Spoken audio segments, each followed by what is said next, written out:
guys, welcome and welcome back to my YouTube channel. Here I am with another basis update video and अभी मेरा चौथा appointment हो चुका है. It's a long due video क्योंकि मेरे को टाइम नहीं मिला था बीच में. मेरे चौथे अपॉइंटमेंट को हुए आई थिंक अप्रॉक्सीमेटली 2 वीक्स हो चुके हैं. ये वीडियो फिर से बना रही हूँ so that I can show you the progress और कुछ नई डिटेल्स आपके साथ में शेयर कर सकूँ या फिर जो मेरे पुराने वीडियोस में काफ़ी सारे लोगों के सवाल आ रहे हैं उनका मैं जवाब दे सकूँ. So let's just get started with the video.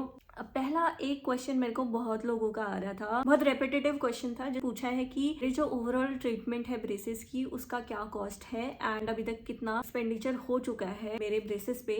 तो मैं आपको बता देती हूँ, मैंने आई थिंक बहुत सारे कमेंट्स में भी इसका रिप्लाई किया है. ओवरऑल की जो कॉस्टिंग है 40 to 45K ऐसा मुझे डॉक्टर ने बताया है कि अप्रॉक्सीमेटली 40K तक इसमें खर्चा आ जाएगा. एंड अभी तक का मैंने कितना पे कर दिया है, मेरी 4 सिटिंग हो चुकी हैं तो मैं उसके हिसाब से आपको बता देती हूँ. I have this thing here with me जिसमें मैंने सारा अपॉइंटमेंट्स के अकॉर्डिंग अपना लिखा है कि मैंने कितना पे किया है. तो फर्स्ट टाइम जब मैं ब्रेसेस के अपॉइंटमेंट के लिए गई थी, आई थिंक जब वो स्कैनिंग वगैरह करते हैं, आपके टीथ का स्कैन करते हैं पूरा, तो उस टाइम पे मैंने फर्स्ट टाइम पे 2000 किया था.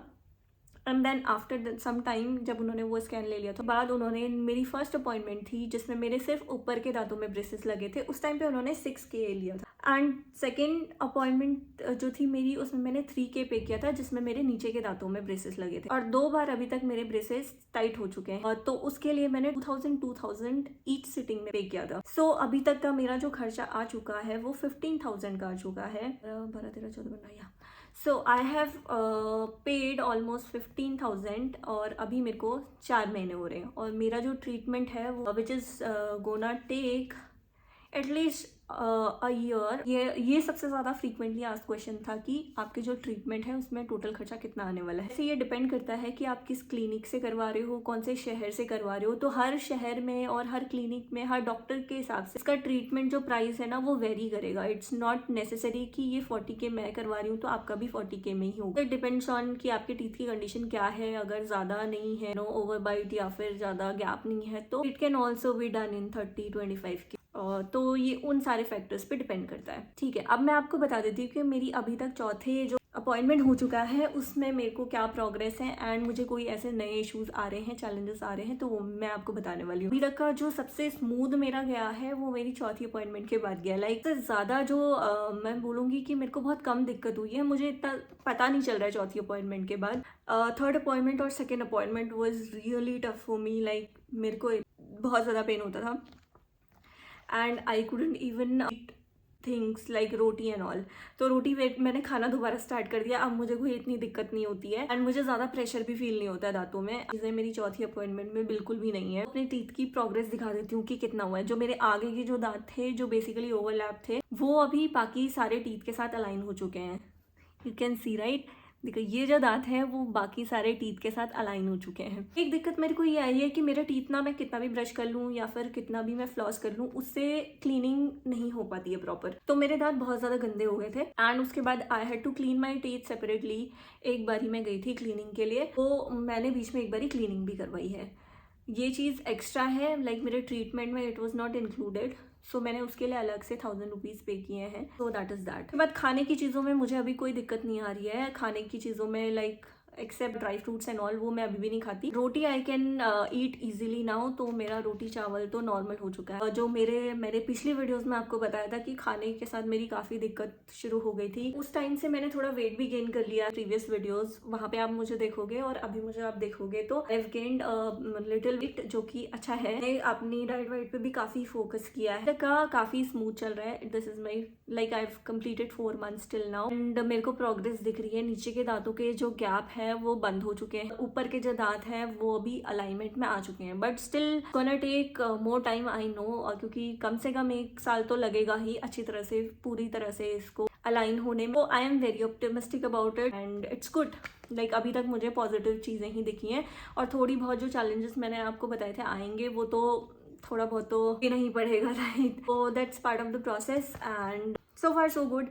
एक क्वेश्चन और आ रहा था कि एसिमेट्रिक फेस है वो चीज़ क्या इससे फिक्स हो जाती है. देखो मेरे को लगता है कि I have also seen a little bit of positive changes on my face which is more symmetric than before, जब मैंने ब्रेसेस नहीं लगाए थे तब से। But I don't know, it's my observation and या मतलब बहुत ड्रास्टिक चेंज नहीं आए हैं 4 महीने में, बट इट्स पॉजिटिव। ऐसा कुछ मेरे को लगता नहीं है कि कुछ नेगेटिव इम्पैक्ट अभी तक मुझे देखने को मिला है। इस सेकेंड मंथ और थर्ड मंथ के बाद मेरे को लाइक अंदर से कट्स एंड ऑल होने लगे थे, but which is under control right now. मुझे उसकी दिक्कत भी अभी इतनी ज्यादा नहीं आ रही है। मैं बोलूंगी this has been the smoothest so far, जो मेरा चौथा अपॉइंटमेंट है। इसके अलावा बहुत सारी क्वेश्चन ये थे कि क्या मैंने टीथ एक्सट्रैक्शन करवाया है। मैंने ऊपर के 2 दांत निकलवाए थे, मैंने आपको बताया मैंने 2 टीथ एक्सट्रैक्ट करवाए थे।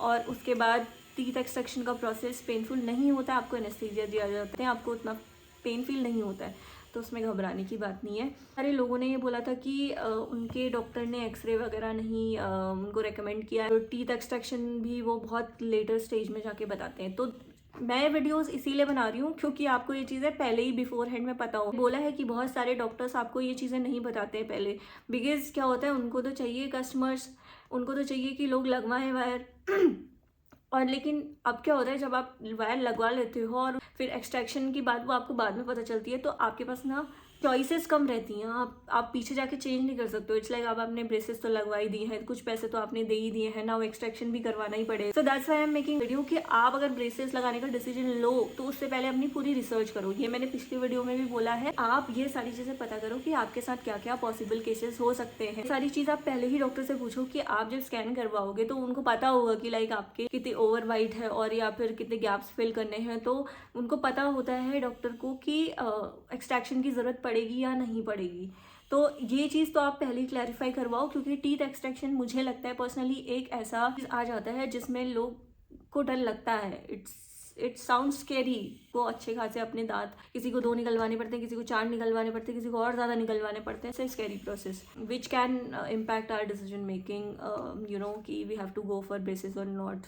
आई would always recommend you to do your research before reaching to any decision कि तुम्हें ब्रेसेस लगाने नहीं लगाने हैं। प्लीज इसके लिए आपको मेंटली प्रिपेयर होना पड़ता है कि लाइक हाँ ये चीज़ें भी हो सकती हैं, ये भी चीज़ें हो सकती है, तो I am ready for this, I am gonna take this risk और मुझे जो रिजल्ट हैं वो मिलेंगे। तो मैं ये चीज़ तो आप मेंटली प्रिपेयर रहोगे कि हाँ ये भी होने वाला है, तो आपको इतना धक्का नहीं लगेगा। That's what I am trying to से।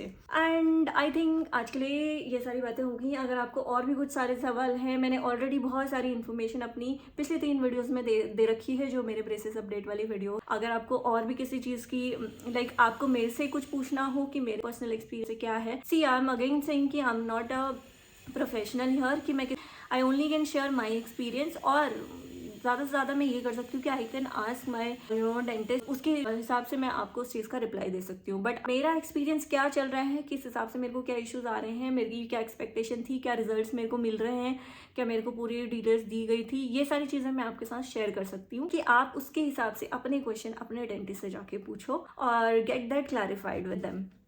आई थिंक सबकी जर्नी में एक ऐसा हार्ड पार्ट आएगा जहाँ पे दांतों में थोड़ा ज़्यादा प्रेशर दिया जाएगा, जब स्पेसिफिकली जब आप, क्योंकि आप मेरी पुरानी वीडियोस जाके देखोगे तो आप मेरी ये जो 2 टीथ है ना, इनको देखोगे तो ये बिल्कुल एक के ऊपर एक ओवरलैप थे। तो उनको अलाइन करने में जितना प्रेशर लगा था, तो that time I had I really had so many issues और so many problems, I really had that discomfort, क्योंकि उस टाइम प्रेशर ज़्यादा लग रहा था। और आपके यहाँ पे से ना इनको ऐसे करके एक वायर लगाई जाती है, आई एम नॉट श्योर एक पर्टिकुलर वर्ड होता है उसके लिए, मेरे को वो पता नहीं है, लेकिन आपके टीथ के ऊपर एक पिन लगाई जाती है आपके मांस में, और आपका ना वो तार उस पर बांधा जाता है प्रेशर के लिए, वो तो ऊपर खींचने के लिए, and that is really painful. और वो मेरा लास्ट आई थिंक सेकेंड या थर्ड अपॉइंटमेंट में वो चीज़ हुई थी। उसके बाद से तो लाइक आई वाज लिटरली मतलब 1 हफ्ते तक तो बहुत पेन हुआ था, मुझे बड़ी दिक्कत हुई थी, और अलग से कट्स अलग से लग रहे थे भाई, बहुत प्रॉब्लम हुई थी उस टाइम। ऐसा नहीं है कि मर ही जाओगे, इट वॉज बेरेबल। अगर आपको दिमाग में आप प्रिपेयर्ड हो तो आप कर सकते हो वो चीज़। तो that's what I wanted to share. And अगर आपको ये वीडियो अच्छा लगा हो, you want to see this face again, please don't forget to subscribe to my YouTube channel, and please don't forget to like, subscribe and share this video with all those people जिनको इसकी जरूरत है। And I am going to make a video जिसमें मैं अपने teeth cleaning का process भी दिखाऊंगी कि how do I clean my teeth with braces. तो वो वीडियो भी जल्दी आएगी, क्योंकि किसी ने मेरे को बोला था एक बारी वीडियो बनाने के लिए। That's all for this video. I'll see you guys in my next video. Tab tak, bye bye and take care.